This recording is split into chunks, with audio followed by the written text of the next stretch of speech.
हमारी आवाज पता कहां तक जानी है? कहां तक जानी है? थोड़ी दूर पे। कहां पे?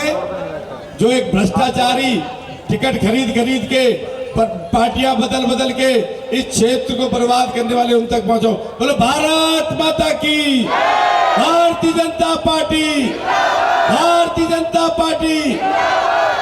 5 साल से मनीष सिसोदिया रोज सुबह उठ के कहते हैं कि केजरीवाल की हत्या होने वाली है, और 5 साल से केजरीवाल रोज कहते हैं कि मनीष सिसोदिया को जेल होने वाली है।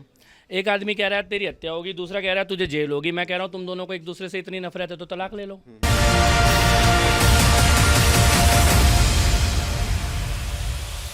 कपिल जी, आज आप दाबड़ी वार्ड पहुंचे हैं।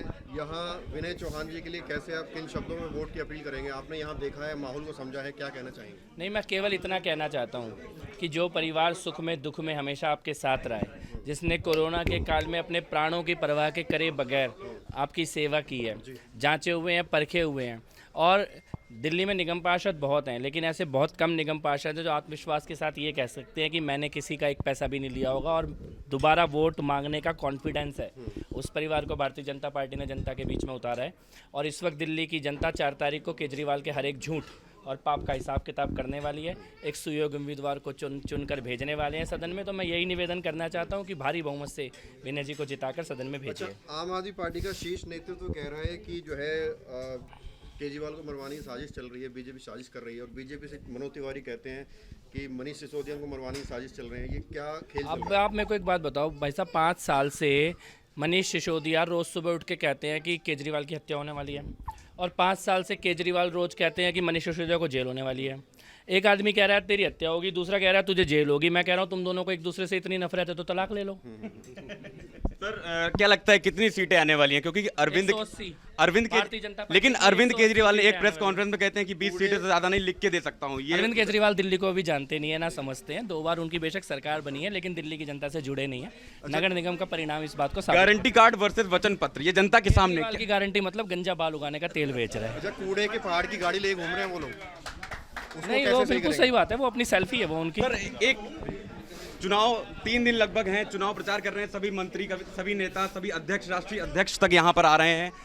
वहीं विपक्ष सवाल उठा रहा है कि बीजेपी के अंदर डर है इसी बात पे कि बाहर के लोग यहाँ पर आके चुनाव प्रचार कर रहे हैं। जिसके पास है उसके आएंगे, जिसका है ही नहीं वो कहाँ से लाएगा। सर लगभग 3 दिन बचे हैं चुनाव को लेकर, और ये मुकाबला अब महामुकाबले में तब्दील हो चुका है। क्या लगता है भारतीय जनता पार्टी कहाँ पर है इस वक्त? महामुकाबला कहाँ से हो गया है? मुकाबला ही नहीं है भैया। लोगों के कभी चेहरे देखे आपने? जब मैं क्षेत्र में जाता हूँ ना, तो एक एक मुस्कुराता हुआ चेहरा जब ऊपर से कहता है तो मुकाबला, और मुकाबला है किससे? देखिए उन लोगों से जो पार्टियां बदलते हैं, जो टिकट खरीद के लाते हैं, जो क्षेत्र में गंदगी छोड़ के गए थे, जो भ्रष्टाचार करते हैं।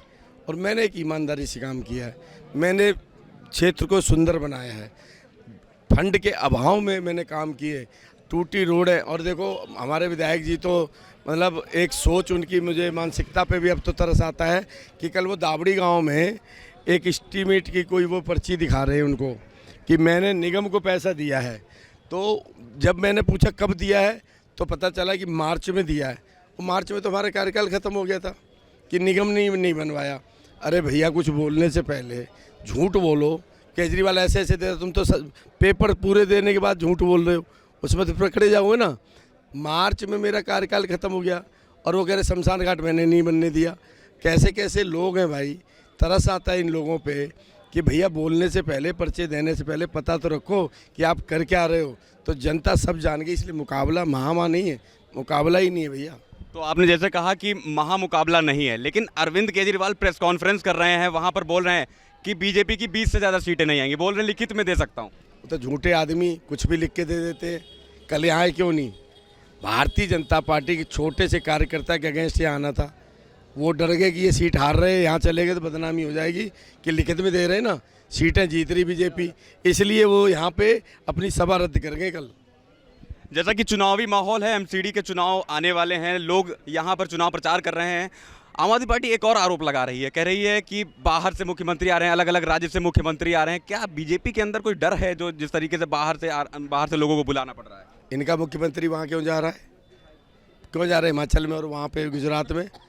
इनको किस हिमाचल में इनका मुख्यमंत्री क्यों जा रहा है, भगवंत मान क्यों जा रहा है, ये स्वयं क्यों जा रहे हैं, इनके वहाँ नेता नहीं है, ये क्यों वहाँ धक्के खा रहे हैं, क्यों धक्के खा रहे हैं? अरे भाई पार्टी का कार्यकर्ता है, पार्टी का कार्यकर्ता कहीं भी जा सकता है, हमारा मुख्यमंत्री नहीं होता, हमारे यहाँ कार्यकर्ता होता है, संगठन सर्वोपरि होती है, हमारे मुख्यमंत्री कोई वैल्यू नहीं होती, संगठन की वैल्यू होती है। तो हमारे यहाँ हर कार्यकर्ता को अपना जो दायित्व मिलता है उसको पूरा करने जाता है। इनके आरोप लगाने के अलावा कुछ आता है? आरोप ही तो लगाते हैं, काम तो करते नहीं है। और केजरीवाल जैसे झूठे व्यक्ति पे आप चर्चा करें, मुझे तो चर्चा करने में भी शर्म आती है कि ऐसे व्यक्ति से मैं चर्चा की बात करूं। अगर आप निगम पार्षद बनते हैं तो डाबरी की जनता को क्या कुछ नया देखने को मिलेगा यहाँ पर? 5 साल बहुत कुछ देखा है, और अब पहले पैसे नहीं थे। जो ये रोडें टूटी पड़ी ना, पहले तो ये रोडें ही टूटी नहीं होंगी, सुंदर रोडें होंगी, क्योंकि अब मोदी जी के सिस्टम से पैसा आएगा। डायरेक्ट निगम मोदी जी के अंडर आ गया, केजरीवाल के बंधन से मुक्त हो गया। फंड के अभाव में जो काम नहीं हुए वो, और जो काम चल रहे हैं वो तो चलेंगे, और सबसे बड़ी ईमानदारी चलेगी। जो भ्रष्ट आने वाले हैं ना, उनको कोई लायक ही नहीं कर रहा है, उनको घरों में नहीं घुसने दे रहे हैं। सच्चाई तो है कि उनके 10 साल उनको देखे हुए लोगों ने। तो जो भी बेहतर एक दिल्ली, मोदी जी के सपनों की दिल्ली के लिए निगम बनाई गई है। अब मोदी जी का मेयर होगा तो मोदी जी के डायरेक्ट जो पैसे आएंगे, एक सुंदर दिल्ली का सपना जो मोदी जी ने देखा है, वो दिल्ली हम ऐसे निगम पार्षद, एक एक निगम पार्षद उस सपने को साकार करेगा। आपने फंड्स की बात करी, जिस तरीके से कहा कि फंड्स की कमी, अभी मनीष सिसोदिया का एक बयान आया है जिसमें उन्होंने कहा है हमने फंड्स तो दिया है लेकिन उससे 1.5-2 गुना ज़्यादा रिलीज़ किया है। झूठे लोग हैं भाई, आरटीआई लगा लो। अब झूठों का वो तो कुछ भी बोल देते हैं। शाम को अभी बैठेंगे सारे मिलके, अंटा वंटा लगा के फिर सोचेंगे कि सुबह क्या क्या झूठ बोलना है, वो फिर सुबह झूठ फैलाते हैं। तो उनके झूठ, मीडिया है, थोड़ा बहुत भाई मीडिया को मैनेज करते हैं वो, तो मीडिया तो उनकी गुण गाती रहती है। हम लोग ईमानदार सच्चे हैं, तो हमारे सच को भी लोग नहीं मानते और उनके झूठ को लोग सच मान लेते हैं। चलिए, बहुत बहुत धन्यवाद। तो इस वक्त हमारे साथ मौजूद हैं पूर्व विधायक, द्वारका से पूर्व विधायक हमारे साथ मौजूद है। सर, क्या केजरीवाल दावा करते हैं, कहते हैं कि जनता के बीच पहुंच रहे हैं, बोल रहे हैं कि एक बार हमको मौका दीजिए, ये जो दिल्ली के अंदर बीजेपी ने कूड़ा कूड़ा कर दिया है इसको हम साफ कर देंगे? दिल्ली सरकार को दिल्ली की जनता ने पहले भी मौका दिया था, 3 बार मौका दे चुकी है, और उन्होंने देख लिया है केवल ये वायदे करते हैं, केवल झूठ बोलते हैं, और हर रोज़ नया झूठ होता है। इन्होंने जितने वायदे किए थे कि स्कूल खोलेंगे, खोल दिए क्या? कॉलेज की बात की थी, खोल दिए क्या? डीटीसी की बसें बढ़ाएंगे, कर दिया क्या? उसके बाद कहा था हर घर में पानी साफ़ आएगा, आया क्या?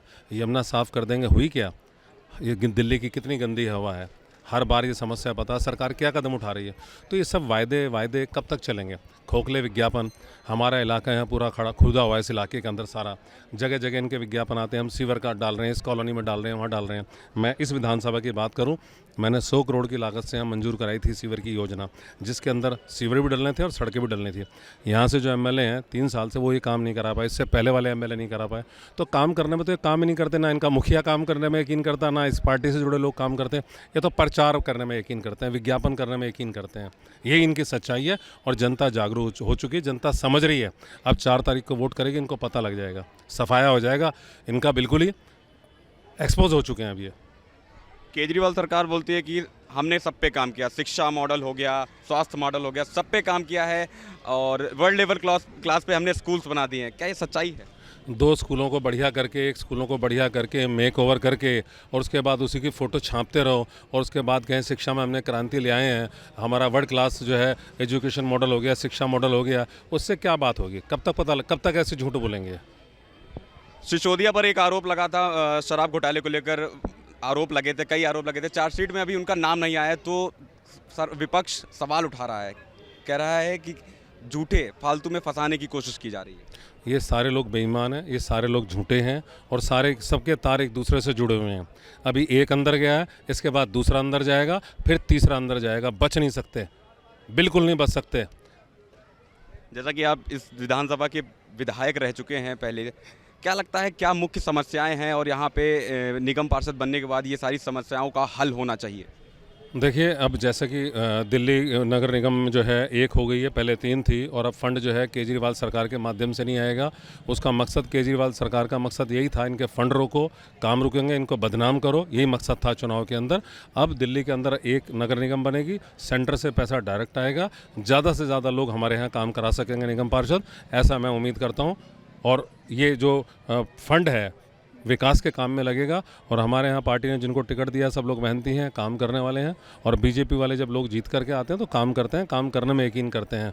और भारतीय राजनीति के अंदर पिछले इतने सालों के अंदर लोगों का जो राजनीति से विश्वास उठ गया था, ये मोदी जी के आने के बाद, भारतीय जनता पार्टी के शासन में आने के बाद, जितने भी राज्य हैं वहाँ भी, दिल्ली में भी और नगर निगम, एक विश्वसनीयता बढ़ी है भारतीय जनता पार्टी के लोगों के प्रति। ये लोग जो कहते हैं वो एक करते हैं और ईमानदारी से काम करते हैं। कुल कितनी सीटें, लगभग कितनी सीटें आने वाली हैं इस बार? देखिए, दिल्ली के बारे में तो मैं तो द्वारका विधानसभा में लगा हूँ, द्वारका विधानसभा की बात करूँगा। दिल्ली के अंदर, हमारी द्वारका विधानसभा के अंदर 3 सीटें आएंगी। लोगों में जोश है और उत्साह है। और दिल्ली की बात करें तो मैं कहूँगा कि दिल्ली के अंदर नगर निगम के अंदर हमारी सरकारी बनेगी और हमारा मेयर होगा। चलिए, बहुत बहुत धन्यवाद। तो ये थे, इस वक्त हम डाबरी वार्ड में मौजूद थे, जहाँ पर कुछ देर पहले कपिल मिश्रा पधारे थे, यहाँ पर जनसभा को संबोधित किया।